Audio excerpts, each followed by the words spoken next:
ಶ್ರೀರಾಮಕೃಷ್ಣ ವಚನ ವೇದ 12 ಪಾನಿಹಾಟಿಯಲ್ಲಿ ಮಹೋತ್ಸವ 18ನೇ ಜೂನ್ 1883 ಜ್ಯೇಷ್ಠ ಶುಕ್ಲ ತ್ರಯೋದಶಿ ಸೋಮವಾರ. ಕಲ್ಕತ್ತಾದ ಹತ್ತಿರವಿರುವ ಪಾನಿಹಾಟಿ ಮಹೋತ್ಸವಕ್ಕೆ ಪರಮಹಂಸರಿಗೆ ಆಹ್ವಾನ ಬಂದಿದೆ. ಇದಕ್ಕೆ ಅವಲಕ್ಕಿ ಮಹೋತ್ಸವ ಅಂತಲೂ ಹೆಸರು. ಇದು ಶ್ರೀ ಚೈತನ್ಯನ ಶಿಷ್ಯ ರಘುನಾಥ ದಾಸನಿಂದ ಅಂಕುರಾರ್ಪಣ ಮಾಡಲ್ಪಟ್ಟಿತು. ರಘುನಾಥ ಆಗಾಗ ಮನೆಯಿಂದ ಓಡಿ ಹೋಗಿ ಏಕಾಂತದಲ್ಲಿ ಇದ್ದು ಭಗವದಾನಂದದ ಸವಿಯನ್ನು ಸವಿಯುತ್ತಿದ್ದನಂತೆ. ಅದನ್ನು ಕಂಡು ನಿತ್ಯಾನಂದ ಅವನಿಗೆ ಹೇಳಿದನಂತೆ, ಕಳ್ಳ, ನೀನು ಆಗಾಗ ಮನೆಯಿಂದ ಓಡಿ ಹೋಗಿ ಕೇವಲ ಒಬ್ಬನೇ ಭಗವದಾನಂದವನ್ನು ಅನುಭವಿಸುತ್ತಾ ಇದ್ದೀಯೇ, ನಮಗಾರಿಗೂ ಅದು ಗೊತ್ತಾಗದ ಹಾಗೆ ವರ್ತಿಸುತ್ತಿದ್ದೀಯೇ. ನಿನಗೆ ಶಿಕ್ಷೆ ವಿಧಿಸುತ್ತೇನೆ. ಇಂದು ನೀನು ಒಂದು ಮಹೋತ್ಸವ ಏರ್ಪಾಡು ಮಾಡಿ ಅದರಲ್ಲಿ ಭಕ್ತರಿಗೆಲ್ಲ ಅವಲಕ್ಕಿಯನ್ನು ಹಂಚಬೇಕು. ಅಂದಿನಿಂದ ವೈಷ್ಣವರು ಪಾನಿಹಾಟಿಯಲ್ಲಿ ಈ ಅವಲಕ್ಕಿ ಉತ್ಸವವನ್ನು ನಡೆಸಿಕೊಂಡು ಬರುತ್ತಾರೆ. ಶ್ರೀ ಚೈತನ್ಯ ದೇವನ ಅನುಯಾಯಿಗಳು ಸಹಸ್ರಗಟ್ಟಲೆ ಅಲ್ಲಿ ನೆರೆಯುತ್ತಾರೆ. ಅಲ್ಲಿ ಸಂಕೀರ್ತನೆ ಮತ್ತು ನರ್ತನ ವಿಶೇಷವಾದ ಭಾವಭಕ್ತಿಯಿಂದ ನಡೆಯುತ್ತದೆ. ಗಂಗಾ ನದಿಯ ದಡದಲ್ಲಿ ಇರುವ ರಾಧಾಕೃಷ್ಣರ ದೇವಾಲಯದಲ್ಲಿ ಈ ಮಹೋತ್ಸವ ನಡೆಯುತ್ತದೆ. ದೇವಾಲಯದ ಮುಖ್ಯ ಪಾಲಕ ಮಣಿಸೇನನಿಂದ ಪರಮಹಂಸರಿಗೆ ಆಹ್ವಾನ ಬಂದಿದೆ. ಪರಮಹಂಸರು ಗಾಡಿ ಮಾಡಿಕೊಂಡು ರಾಮ, ಮಾಸ್ಟರ್, ರಾಖಾಲ, ಭಾವನಾಥ ಮತ್ತು ಇನ್ನೂ ಕೆಲವು ಭಕ್ತರೊಡನೆ ಪಾನಿಹಾಟಿಗೆ ಹೊರಟಿದ್ದಾರೆ. ದಾರಿಯಲ್ಲಿ ಭಕ್ತರೊಡನೆ ತಮಾಷೆ ಮಾಡುತ್ತಲೇ ಮುಂದುವರಿಯುತ್ತಿದ್ದಾರೆ. ಈಗ ಬಂಡಿ ಪಾನಿಹಾಟಿಯನ್ನು ತಲುಪಿತು. ಪರಮಹಂಸರು ಗಾಡಿಯಿಂದ ಇಳಿದೊಡನೆ ನೇರವಾಗಿ ಗುಂಪಿನೊಳಕ್ಕೆ ನುಗ್ಗಿಯೇ ಬಿಟ್ಟರು. ಅಲ್ಲಿ ಮಣಿಸೇನನ ಗುರುವಾದ ನವದ್ವೀಪ ಗೋಸ್ವಾಮಿಯ ಕೀರ್ತನ ಪಾರ್ಟಿಯೊಡನೆ ಬೆರೆತು ಇಡೀ ಜಗತ್ತನ್ನೇ ಮರೆತು ನರ್ತಿಸುತ್ತಿದ್ದಾರೆ. ಆಗಾಗ ನಿಂತೇ ಸಮಾಧಿಸ್ಥರಾಗಿ ಬಿಡುತ್ತಿದ್ದಾರೆ. ಅವರು ಕೆಳಕ್ಕೆ ಬಿದ್ದು ಬಿಡಬಹುದೆಂದು ಆ ಸಂದರ್ಭಗಳಲ್ಲೆಲ್ಲ ನವದ್ವೀಪ ಗೋಸ್ವಾಮಿ ಅವರನ್ನು ಹಿಡಿದುಕೊಂಡಿರುತ್ತಿದ್ದಾನೆ. ಈ ವರ್ಷದ ಉತ್ಸವಕ್ಕೆ ಲಕ್ಷಾಂತರ ಜನ ಬಂದು ಬಿಟ್ಟಿದ್ದಾರೆ. ಯಾವ ಕಡೆ ನೋಡಿದರೂ ಮನುಷ್ಯರ ತಲೆಯೇ ಕಂಡುಬರುತ್ತಿದೆ. ಪರಮಹಂಸರ ಪ್ರೇಮೋನ್ಮತ್ತತೆಯ ಸೋಂಕು ಆ ಇಡೀ ಜನಸಂದಣಿಗೆ ತಗುಲಿ ಅವರೆಲ್ಲರೂ ಪ್ರೇಮೋನ್ಮತ್ತರಾಗಿ ಆಕಾಶ ಬಿರಿಯುವ ರೀತಿಯಲ್ಲಿ ಭಗವನ್ನಾಮೋಚ್ಚರಣೆ ಮಾಡುತ್ತಿದ್ದಾರೆ. ತಾಳ, ಮೃದಂಗ ಇವೇ ಮೊದಲಾದವು ಬಹಳ ಇಂಪಾದ ಶಬ್ದವನ್ನು ಹೊರಡಿಸುತ್ತಿವೆ. ಎಲ್ಲರ ಮುಖದಲ್ಲೂ ಭಗವದಾನಂದ ಎಂಬುದು ಸುಮ್ಮನೆ ನಲಿಯುತ್ತಿದೆ. ಅಲ್ಲಿ ನೆರೆದಿದ್ದ ಭಕ್ತರಿಗೆಲ್ಲ ತೋರಿಬಂತು, ಸಾಕ್ಷಾತ್ ಶ್ರೀ ಚೈತನ್ಯ ಪ್ರಭುವೇ ಪರಮಹಂಸರ ರೂಪಿನಲ್ಲಿ ಬಂದಿದ್ದಾನೆ ಎಂಬುದಾಗಿ. ಹೂವು ಮತ್ತು ಬತ್ತಾಸು ಎಲ್ಲ ಕಡೆಯಿಂದಲೂ ಬಂದು ಅವರ ತಲೆಯ ಮೇಲೆ ಬೀಳುತ್ತಲೇ ಇದೆ. ಜನರು ಅವರ ಪಾದಗಳಿಗೆ ಹೂವು ಅರ್ಪಿಸಿ ಅಡ್ಡ ಬೀಳುತ್ತಲೇ ಇದ್ದಾರೆ. ಹರಿಕೀರ್ತನೆಯ ಧ್ವನಿ ದೂರಕ್ಕೆ ಸಮುದ್ರ ಗರ್ಜನೆಯಂತೆ ಕೇಳಿಬರುತ್ತಿದೆ. ಪರಮಹಂಸರಿಗೆ ಭಾವಾವಿಷ್ಟತೆಯ ವಿವಿಧ ಅವಸ್ಥೆಗಳು ಒಂದಾದ ಮೇಲೊಂದು ಬರುತ್ತಿರುತ್ತವೆ. ಗಾಢ ಸಮಾಧಿಯಲ್ಲಿ ಮುಖದಿಂದ ಪ್ರೇಮಾನಂದವನ್ನು ಹೊರಸೂಸುತ್ತಾ ಪ್ರತಿಮೆಯೋಪಾದಿಯಲ್ಲಿ ಸ್ಥಿರವಾಗಿ ನಿಂತುಕೊಂಡಿರುತ್ತಾರೆ. ಅರ್ಧ ಬಾಹ್ಯ ದಶೆಯಲ್ಲಿ ಕೆಲವು ವೇಳೆ ಮೆತ್ತಗೆ, ಇನ್ನೂ ಕೆಲವು ವೇಳೆ ಸಿಂಹ ಪರಾಕ್ರಮದಿಂದ ನರ್ತಿಸುತ್ತಿರುತ್ತಾರೆ. ಬಾಹ್ಯ ದಶೆಯಲ್ಲಿ ಎಲ್ಲರನ್ನೂ ಸೇರಿಸಿಕೊಂಡು ಒಟ್ಟಿಗೆ ಹಾಡುತ್ತಿರುತ್ತಾರೆ. ಈಗ ಪರಮಹಂಸರು ಎಲ್ಲರನ್ನೂ ಸೇರಿಸಿಕೊಂಡು ಒಟ್ಟಿಗೆ ಹಾಡುತ್ತಿದ್ದಾರೆ. ಹರಿನಾಮವನ್ನು ನುತಿಸಿ ಆನಂದ ಬಾಷ್ಪವನು ಕರೆವಣ್ಣ ತಮ್ಮಂದಿರು ಇವರು ನೋಡು. ಮತ್ತೆ ಪರಮಹಂಸರು ಹಾಡುತ್ತಿದ್ದಾರೆ. ಗೌರಾಂಗನು ಹುಟ್ಟಿದೂರು ಅವನ ಪ್ರೇಮ ಹಿಲ್ಲೋಲದಿ ಸ್ಪಂದಿಸುತ್ತಿದೆ ಮೋದದಿ. ಜನಸಂದಣಿ ಪರಮಹಂಸರನ್ನು ಸುತ್ತುಗಟ್ಟಿ ರಾಧಾಕೃಷ್ಣ ದೇವಾಲಯದ ಕಡೆ ಬರುತ್ತಿದೆ. ಎಲ್ಲೋ ಕೆಲವರಿಗೆ ಮಾತ್ರ ದೇವಾಲಯದ ಒಳಕ್ಕೆ ಹೋಗಲು ಸಾಧ್ಯವಾಯಿತು. ಉಳಿದವರು ಹೊರಗಡೆಯೇ ನಿಂತು ಪರಮಹಂಸರ ದರ್ಶನ ಪಡೆಯಲು ಒಬ್ಬರನ್ನೊಬ್ಬರು ನೂಕಾಡುತ್ತಿದ್ದಾರೆ. ಪರಮಹಂಸರು ಪ್ರೇಮೋನ್ಮತ್ತರಾಗಿ ದೇವಾಲಯದ ಪ್ರಾಂಗಣದಲ್ಲಿ ನರ್ತಿಸಲಾರಂಭಿಸಿದ್ದಾರೆ. ಆಗಾಗ ಅವರು ಸಮಾಧಿಸ್ಥರಾಗುತ್ತಲೇ ಇದ್ದಾರೆ. ಅವರ ಸುತ್ತ ನೆರೆದಿದ್ದ ನೂರಾರು ಜನ ಭಗವನ್ನಾಮವನ್ನು ಕೂಗಿ ಹೇಳುತ್ತಿದ್ದಾರೆ. ದೇವಾಲಯದ ಹೊರಗಡೆ ಇದ್ದ ಸಹಸ್ರಾರು ಜನಕ್ಕೂ ಆ ಸೋಂಕು ತಗಲಿ ಅವರು ತಮ್ಮ ಕಂಠ ಕಿತ್ತು ಹೋಗುವ ಹಾಗೆ ಭಗವನ್ನಾಮವನ್ನು ಕೂಗಿ ಹೇಳುತ್ತಿದ್ದಾರೆ. ಇಲ್ಲಿಂದ ಹೊರಟ ಧ್ವನಿ ಗಂಗೆಯಲ್ಲಿ ದೋಣಿಯ ಮೇಲೆ ಕುಳಿತಿದ್ದವರಿಗೂ ಕೇಳಿಬಂದು ಅವರೂ ಭಗವನ್ನಾಮವನ್ನು ತಮ್ಮ ಉಚ್ಚ ಕಂಠದಿಂದ ಹೇಳುತ್ತಿದ್ದಾರೆ.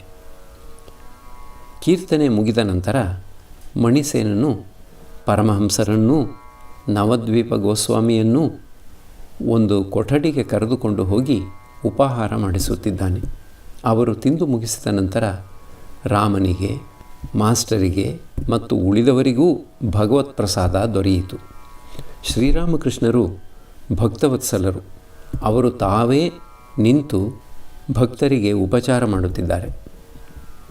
ಅಪರಾಹ್ನದಲ್ಲಿ ಪರಮಹಂಸರು ಭಕ್ತರೊಡನೆ ಮಣಿಸೇನನ ಬೈಠಕ್ಖಾನೆಯಲ್ಲಿ ಕುಳಿತುಕೊಂಡಿದ್ದಾರೆ.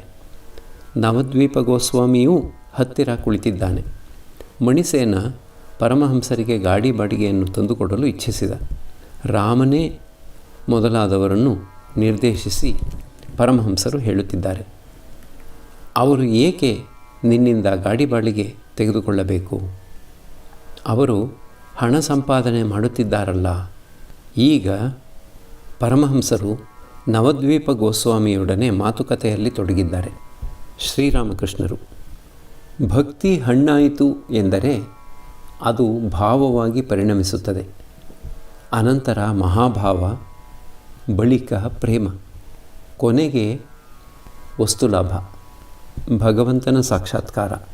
ಗೌರಾಂಗನಿಗೆ ಮಹಾಭಾವ ಮತ್ತು ಪ್ರೇಮ ಎರಡೂ ಉಂಟಾಗಿದ್ದವು.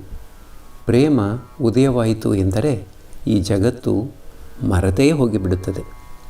ಅಷ್ಟು ಪ್ರಿಯವಾದ ಸ್ವಂತ ದೇಹವೂ ಮರೆತು ಹೋಗಿಬಿಡುತ್ತದೆ. ಗೌರಾಂಗನಿಗೆ ಈ ಪ್ರೇಮ ಉಂಟಾಗಿತ್ತು. ಸಮುದ್ರ ಕಣ್ಣಿಗೆ ಬಿದ್ದಾಗ ಅದು ಯಮುನೆ ಎಂದು ಭಾವಿಸಿ ಅದಕ್ಕೆ ಧುಮುಕಿಬಿಟ್ಟ. ಸಾಮಾನ್ಯ ಜೀವರಿಗೆ ಮಹಾಭಾವವೇ ಆಗಲಿ ಪ್ರೇಮವೇ ಆಗಲಿ ಉಂಟಾಗುವುದಿಲ್ಲ. ಅವರು ಭಾವದವರೆಗೆ ಮಾತ್ರ ಮುಂದುವರಿಯಬಲ್ಲರು. ಗೌರಾಂಗ ದೇವನಿಗೆ ಮೂರೂ ಉಂಟಾಗುತ್ತಿತ್ತು ಅಲ್ಲವೇ? ನವದ್ವೀಪ, ಹೌದು ನಿಜ. ಅಂತರ್ದಶೆ, ಅರ್ಧ ಬಾಹ್ಯದಶೆ ಮತ್ತು ಬಾಹ್ಯದಶೆ. ಶ್ರೀರಾಮಕೃಷ್ಣರು ಅಂತರ್ದಶೆಯಲ್ಲಿ ಆತ ಸಮಾಧಿಸ್ಥನಾಗಿರುತ್ತಿದ್ದ. ಅರ್ಧ ಬಾಹ್ಯದಶೆಯಲ್ಲಿ ನರ್ತನ ಮಾಡಲು ಮಾತ್ರ ಸಾಧ್ಯವಾಗುತ್ತಿತ್ತು. ಬಾಹ್ಯದಶೆಯಲ್ಲಿ ನಾಮ ಸಂಕೀರ್ತನೆ ಮಾಡುತ್ತಿದ್ದ. ನವದ್ವೀಪನು ತನ್ನ ಮಗನನ್ನು ಪರಮಹಂಸರಿಗೆ ಪರಿಚಯ ಮಾಡಿಕೊಟ್ಟ. ಆತ ಇನ್ನೂ ಯುವಕ, ಶಾಸ್ತ್ರಾಭ್ಯಾಸ ಮಾಡುತ್ತಿದ್ದಾನೆ. ಆತ ಪರಮಹಂಸರಿಗೆ ಪ್ರಣಾಮ ಮಾಡಿದ. ನವದ್ವೀಪ ಮನೆಯಲ್ಲಿ ಶಾಸ್ತ್ರಗಳನ್ನು ಓದುತ್ತಿದ್ದಾನೆ. ವೇದ ಗ್ರಂಥಗಳು ಹಿಂದೆ ಸಿಕ್ಕುವುದೇ ದುರ್ಲಭವಾಗಿತ್ತು. ಈಗ ಮ್ಯಾಕ್ಸ್ ಮುಲ್ಲರ್ ಭಾಷಾಂತರಿಸಿದ್ದಾರೆ. ಆದ್ದರಿಂದ ಜನ ಅವನ್ನು ಓದಬಲ್ಲರು. ಶ್ರೀರಾಮಕೃಷ್ಣರು, ಅಧಿಕವಾದ ಶಾಸ್ತ್ರಾಧ್ಯಯನ ಒಳ್ಳೆಯದನ್ನು ಮಾಡುವುದಕ್ಕೆ ಬದಲು ಹೆಚ್ಚಾಗಿ ಹಾನಿಯನ್ನೇ ತರುತ್ತದೆ. ಮೊದಲು ಶಾಸ್ತ್ರಗಳ ಸಾರ ಏನು ಎಂಬುದನ್ನು ಅರಿತುಕೊಂಡು ಬಿಡಬೇಕಾಗುತ್ತದೆ. ಬಳಿಕ ಶಾಸ್ತ್ರಗ್ರಂಥಗಳ ಅವಶ್ಯಕತೆ ಏನಿರುತ್ತದೆ? ಮೊದಲು ಸಾರ ಏನು ಎಂಬುದನ್ನು ಅರಿತುಕೊಂಡು ಬಿಟ್ಟು ಬಳಿಕ ಭಗವಂತನ ಸಾಕ್ಷಾತ್ಕಾರಕ್ಕಾಗಿ ಸಾಧನೆಯ ಆಳಕ್ಕೆ ಮುಳುಗಬೇಕು. ಭಗವತಿ ವೇದಾಂತದ ಸಾರ ಏನು ಎಂಬುದನ್ನು ನನಗೆ ತಿಳಿಸಿಕೊಟ್ಟಿದ್ದಾಳೆ. ಬ್ರಹ್ಮ ಸತ್ಯ ಜಗನ್ಮಿಥ್ಯ ಎಂಬುದಾಗಿ. ಗೀತೆಯ ಸಾರ ಅದನ್ನು ಒಂದು 10 ಆವರ್ತಿ ಹೇಳಿದರೆ ಅದು ಏನಾಗಿ ಕೇಳಿಬರುತ್ತದೋ ಅದೇ. ಅಂದರೆ ಅದು ತ್ಯಾಗಿ ತ್ಯಾಗಿ ಎಂಬುದಾಗಿ ಕೇಳಿಬರುತ್ತದೆ. ಆದ್ದರಿಂದ ಗೀತೆಯ ಸಾರ, ಹೇ ಜೀವ, ಎಲ್ಲವನ್ನೂ ತ್ಯಾಗ ಮಾಡಿ ಭಗವಂತನ ಸಾಕ್ಷಾತ್ಕಾರಕ್ಕಾಗಿ ಸಾಧನೆಯಲ್ಲಿ ತೊಡಗು ಎಂದು. ನವದ್ವೀಪ. ತ್ಯಾಗ ಮಾಡಬೇಕೆಂದು ಮನಸ್ಸಿಗೆ ಎಲ್ಲಿ ಅನಿಸುತ್ತದೆ? ಶ್ರೀರಾಮಕೃಷ್ಣರು. ನೀವು ಗೋಸ್ವಾಮಿಗಳು, ನಿಮಗೆ ಅರ್ಚಕರ ಕೆಲಸ ಇದೆ. ನೀವು ಸಂಸಾರವನ್ನು ತ್ಯಜಿಸಲಾಗುವುದಿಲ್ಲ.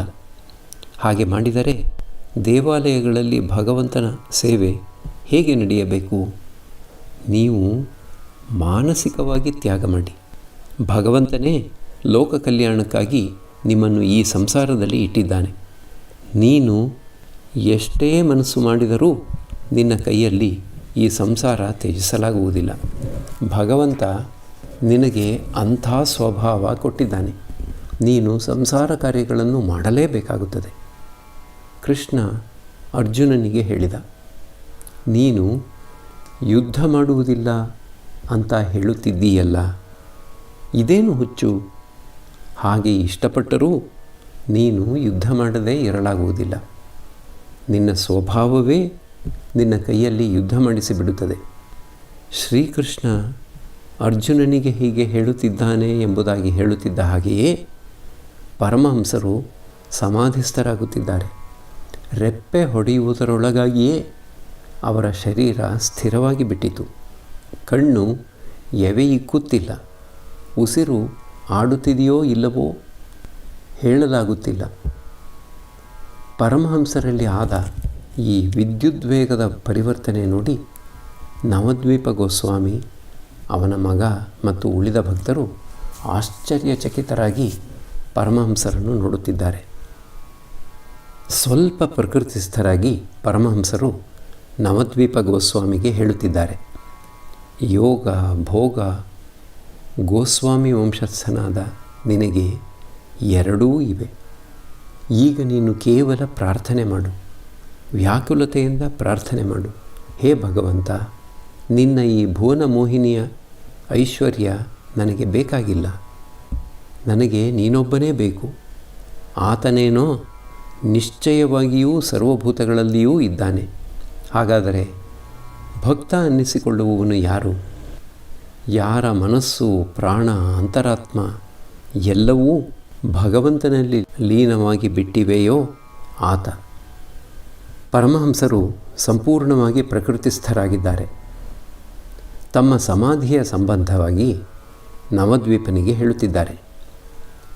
ಕೆಲವರು ಹೇಳುತ್ತಾರೆ, ನನ್ನ ಈ ಅವಸ್ಥೆ ಒಂದು ವಿಧವಾದ ರೋಗ ಎಂಬುದಾಗಿ.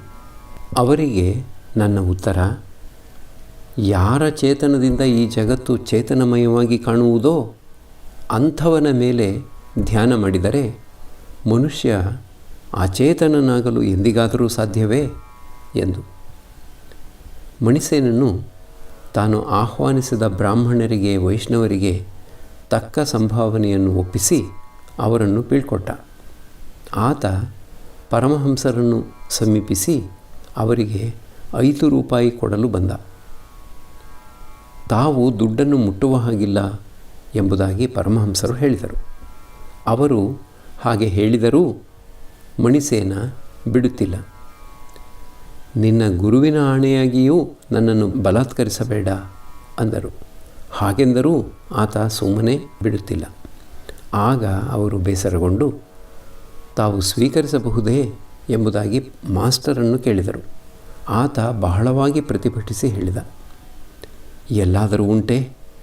ಪ್ರಪಂಚದ ಮೇಲೆ ಪ್ರಪಂಚ ಬಿದ್ದರೂ ಸ್ವೀಕರಿಸಬೇಡಿ.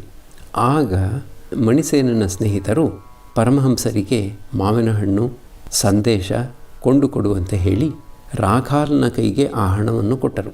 ಶ್ರೀರಾಮಕೃಷ್ಣರು ಮಾಸ್ಟರಿಗೆ ಹೇಳಿದರು, ನಾನು ಆತನಿಗೆ ಗುರುವಿನ ಆಣೆಯಾಗಿಯೂ ಅಂತ ಹೇಳಿಬಿಟ್ಟಿದ್ದೇನೆ.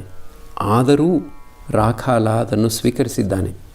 ಅದಕ್ಕೆ ಅವನೇ ಜವಾಬ್ದಾರಿ. ಪರಮಹಂಸರು ಭಕ್ತರೊಡನೆ ಒಂದು ಗಾಡಿಯನ್ನು ಹತ್ತಿದರು. ದಕ್ಷಿಣೇಶ್ವರಕ್ಕೆ ಹಿಂದಿರುಗುತ್ತಾರೆ. ದಾರಿಯಲ್ಲಿ ಮತಿಶೀಲರ ದೇವಾಲಯದ ತೋಟ ಸಿಕ್ಕುತ್ತದೆ. ಬಹಳ ಕಾಲದಿಂದ ಪರಮಹಂಸರು ಮಾಸ್ಟರಿಗೆ ಹೇಳುತ್ತಿದ್ದರು, ತಮ್ಮನ್ನು ಒಂದು ದಿನ ಅಲ್ಲಿಗೆ ಕರೆದುಕೊಂಡು ಹೋಗುವಂತೆ. ಅಲ್ಲಿನ ಕೊಳದಲ್ಲಿ ಈಜಾಡುವ ಮೀನುಗಳನ್ನು ತೋರಿಸಿ ನಿರಾಕಾರ ಧ್ಯಾನವನ್ನು ಹೇಗೆ ಮಾಡಬೇಕು ಎಂಬುದನ್ನು ಮಾಸ್ಟರಿಗೆ ಪ್ರತ್ಯಕ್ಷವಾಗಿ ತೋರಿಸಬೇಕು ಎಂಬ ಇಚ್ಛೆ ಅವರಿಗೆ. ಆ ಕೊಳದಲ್ಲಿ ಸಾಕಿದ ಮೀನುಗಳು ಹೇರಳವಾಗಿ ಇವೆ. ಯಾರೂ ಅವಕ್ಕೆ ತೊಂದರೆ ಮಾಡುವುದಿಲ್ಲ. ಅದನ್ನು ನೋಡಲು ಬರುವವರು ಅದಕ್ಕೆ ಪುರಿ ಮೊದಲಾದ ಆಹಾರವನ್ನು ಹಾಕಿದೊಡನೆಯೇ ದೊಡ್ಡ ದೊಡ್ಡ ಮೀನುಗಳ ಹಿಂಡೆ ಬಂದು ಒಂದರ ಮೇಲೊಂದು ಬಿದ್ದು ಆಹಾರವನ್ನು ತಿನ್ನಲು ಪ್ರಯತ್ನಿಸುತ್ತವೆ. ಯಾವ ಭಯವೂ ಇಲ್ಲದೆ ಅವು ಅಲ್ಲಿ ಈಜಾಡುತ್ತಾ ಕ್ರೀಡಿಸುತ್ತಿರುತ್ತವೆ. ಆ ಕೊಳದ ಹತ್ತಿರಕ್ಕೆ ಬಂದು ಪರಮಹಂಸರು ಮಾಸ್ಟರಿಗೆ ಹೇಳುತ್ತಿದ್ದಾರೆ, ನೋಡು, ಈ ಮೀನುಗಳ ಕಡೆಗೆ ನಿರಾಕಾರದ ಮೇಲೆ ಧ್ಯಾನ ಮಾಡುವುದು ಎಂದರೆ ಈ ಮೀನುಗಳು ಆನಂದದಿಂದ ಈ ಕೊಳದಲ್ಲಿ ಈಜಾಡುತ್ತಿರುವ ಹಾಗೆ ಚಿದಾನಂದ ಸಾಗರದಲ್ಲಿ ಈಜಾಡುವಿಕೆ.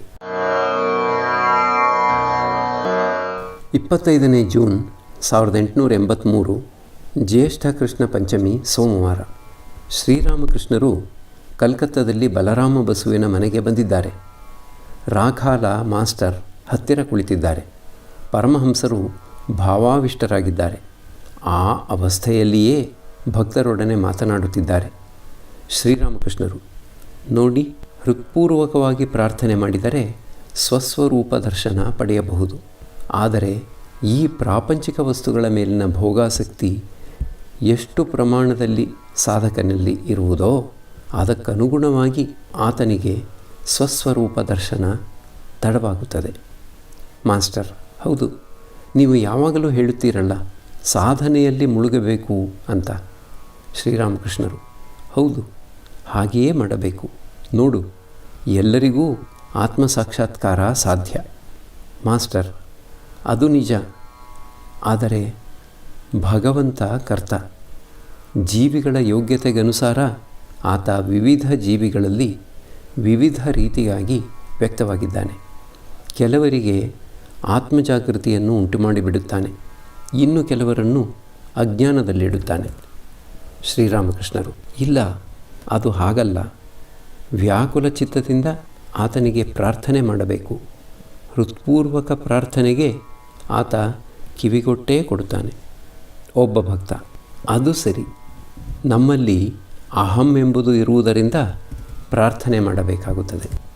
ಶ್ರೀರಾಮಕೃಷ್ಣರು ಮಾಸ್ಟರಿಗೆ, ಲೀಲೆಯ ಸಹಾಯ ತೆಗೆದುಕೊಂಡು ನಿತ್ಯವನ್ನು ಹತ್ತಬೇಕು. ಇದು ಏಣಿಯ ಸಹಾಯದಿಂದ ಅಟ್ಟವನ್ನು ಹತ್ತಿದ ಹಾಗೆ. ನಿತ್ಯದ ದರ್ಶನ ದೊರೆತ ನಂತರ ಅಲ್ಲಿಂದ ಇಳಿದು ಬಂದು ಲೀಲೆಯಲ್ಲಿ ಭಕ್ತಿ ಮತ್ತು ಭಕ್ತರನ್ನು ಆಶ್ರಯಿಸಿ ಇರಬೇಕು. ಇದು ನನ್ನ ಕೊನೆಯ ಮತ್ತು ಪೂರ್ಣ ಅಭಿಮತ. ಭಗವಂತನಿಗೆ ಅನೇಕ ರೂಪಗಳಿವೆ. ಅವನು ಬಗೆ ಬಗೆಯಾಗಿ ಕ್ರೀಡಿಸುತ್ತಾನೆ. ಭಗವಲ್ಲೀಲೆ, ದೇವಲೀಲೆ, ನರಲೀಲೆ, ಜಗಲ್ಲೀಲೆ ಇತ್ಯಾದಿಯಾಗಿ. ಆತ ಮನುಷ್ಯನ ರೂಪ ಧರಿಸಿ, ಎಂದರೆ ಅವತಾರವೆತ್ತಿ ಪ್ರೇಮ ಮತ್ತು ಭಕ್ತಿಯನ್ನು ಹರಡಲೋಸುಗ ಪ್ರತಿಯೊಂದು ಯುಗದಲ್ಲೂ ಈ ಧರೆಗೆ ಬರುತ್ತಾನೆ. ಉದಾಹರಣೆಗೆ ಚೈತನ್ಯ ದೇವನನ್ನು ನೋಡು. ಕೇವಲ ಅವತಾರ ಪುರುಷರ ಮೂಲಕವೇ ಭಗವದ್ಭಕ್ತಿ ಮತ್ತು ಪ್ರೇಮ ಏನು ಎಂಬುದರ ರುಚಿ ನೋಡಬಹುದು. ಭಗವಂತನ ಲೀಲೆ ಅನಂತ ಬಗೆಯಾದದ್ದು. ಆದರೆ ನಮಗೆ ಬೇಕಾದದ್ದು ಪ್ರೇಮ ಭಕ್ತಿ. ನಮಗೆ ಕೇವಲ ಹಾಲು ಮಾತ್ರ ಬೇಕು. ಹಾಲು ಹಸುವಿನ ಕೆಚ್ಚಲಿಂದ ಬರುತ್ತದೆ. ಅವತಾರ ಪುರುಷ ಹಸುವಿನ ಕೆಚ್ಚಲು. ತಾವು ಅವತಾರ ಪುರುಷರು ಎಂಬುದಾಗಿ ಪರಮಹಂಸರು ಸೂಚಿಸಿದರೇನು? ತಮ್ಮ ದರ್ಶನ ಮಾಡಿದರೆ ಭಗವಂತನ ದರ್ಶನ ಮಾಡಿದ ಹಾಗೆಯೇ ಎಂಬುದಾಗಿ ವ್ಯಕ್ತಪಡಿಸಿದರೇನು?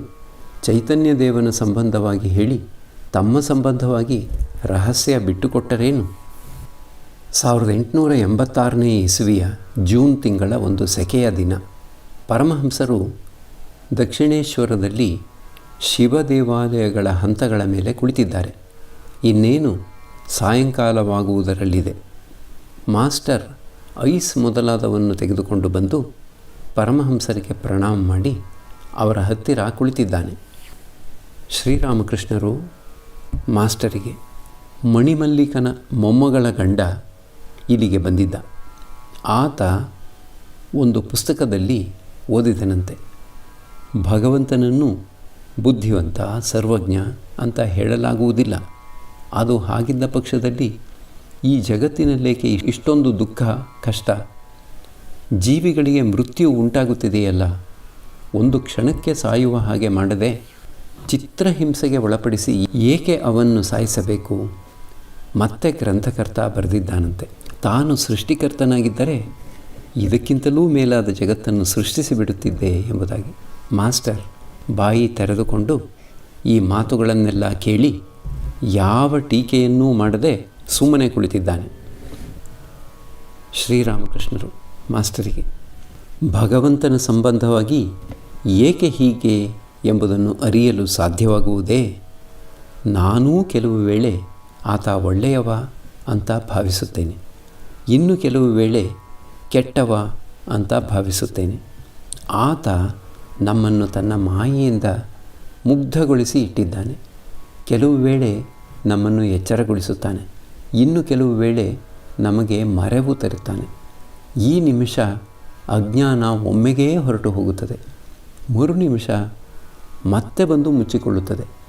ಪಾಚಿ ಮುಚ್ಚಿಕೊಂಡಿರುವ ಕೊಳಕ್ಕೆ ಕಲ್ಲು ಬಿಸಾಡಿದರೆ ನೀರಿನ ಸ್ವಲ್ಪ ಭಾಗ ಕಾಣಿಸಿಕೊಳ್ಳುತ್ತದೆ. ಆದರೆ ಕೆಲವು ಕ್ಷಣದೊಳಗೆ ಮತ್ತೆ ಪಾಚಿ ನರ್ತಿಸುತ್ತಾ ಬಂದು ಆ ಭಾಗವನ್ನು ಮುಚ್ಚಿಕೊಂಡು ಬಿಡುತ್ತದೆ. ದೇಹ ಬುದ್ಧಿ ಇರುವವರೆಗೆ ಸುಖ ದುಃಖ, ಜನ್ಮ ಮೃತ್ಯು, ರೋಗ ಶೋಕ ಇವೆಲ್ಲ ದೇಹಕ್ಕೆ ಸೇರಿದವೇ ವಿನ ಆತ್ಮಕ್ಕಲ್ಲ. ಈ ಶರೀರ ಸತ್ತು ಹೋದ ಮೇಲೆ ಬಹುಶಃ ಆತ ನಮ್ಮನ್ನು ಉತ್ತಮ ಎಡೆಗೆ ಕರೆದುಕೊಂಡು ಹೋಗಬಹುದು. ಇದು ಪ್ರಸವ ವೇದನೆಯನ್ನು ಅನುಭವಿಸಿದ ನಂತರ ಮಗುವನ್ನು ಪಡೆದುಕೊಳ್ಳುವ ಹಾಗೆ. ಆತ್ಮಜ್ಞಾನ ದೊರೆತ ನಂತರ ಸುಖ ದುಃಖ, ಜನ್ಮ ಮೃತ್ಯು ಇವೆಲ್ಲ ಸ್ವಪ್ನದ ಹಾಗೆ ಕಾಣುತ್ತವೆ. ನಮ್ಮ ಕೈಯಲ್ಲಿ ಏನನ್ನು ತಾನೇ ಅರಿಯಲಾದೀತು?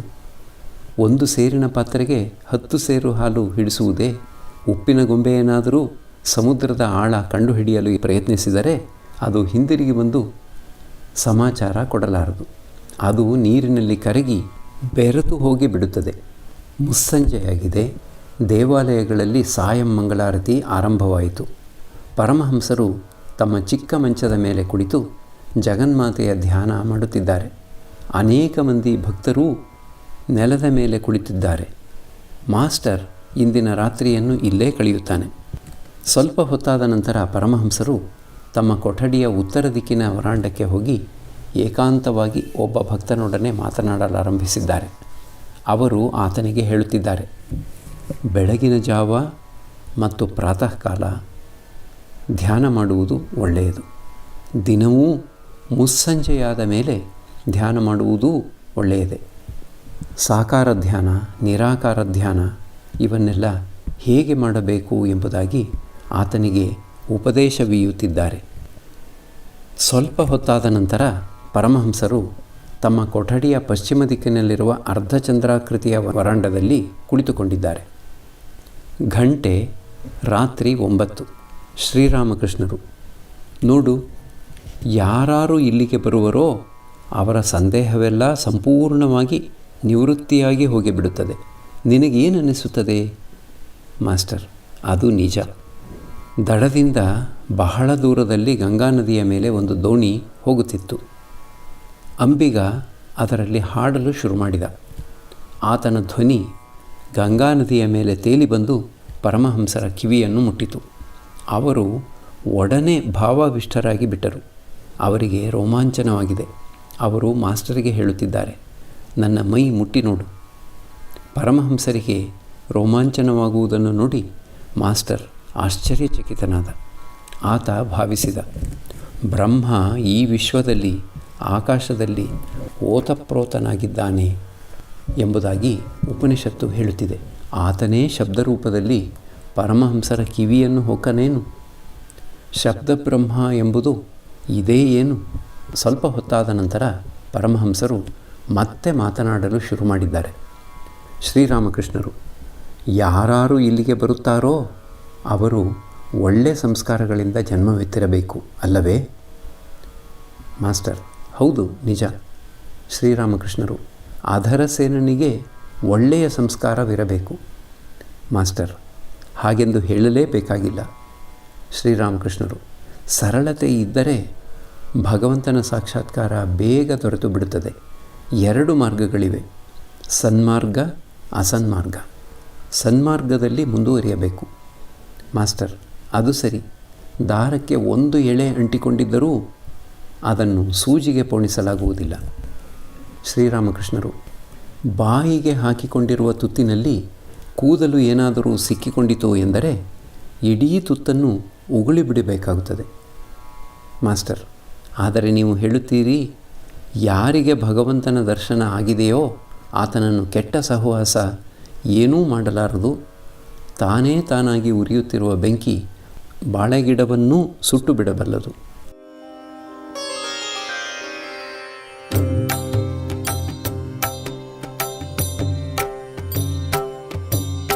ಶ್ರೀರಾಮ ಕೃಷ್ಣ ಮಂಗಲಕಾರಿ, ಶ್ರೀರಾಮ ಕೃಷ್ಣ ಮಂಗಲಕಾರಿ, ಶ್ರೀರಾಮ ಕೃಷ್ಣ ಮಂಗಲಕಾರಿ, ಶ್ರೀರಾಮ ಕೃಷ್ಣ ಮಂಗಲಕಾರಿ. ನಮೋ ನಾರಾಯಣ ಭವದುಃಖಹಾರಿ, ನಮೋ ನಾರಾಯಣ ಭವದುಃಖಹಾರಿ, ನಮೋ ನಾರಾಯಣ ಭವದುಃಖಹಾರಿ.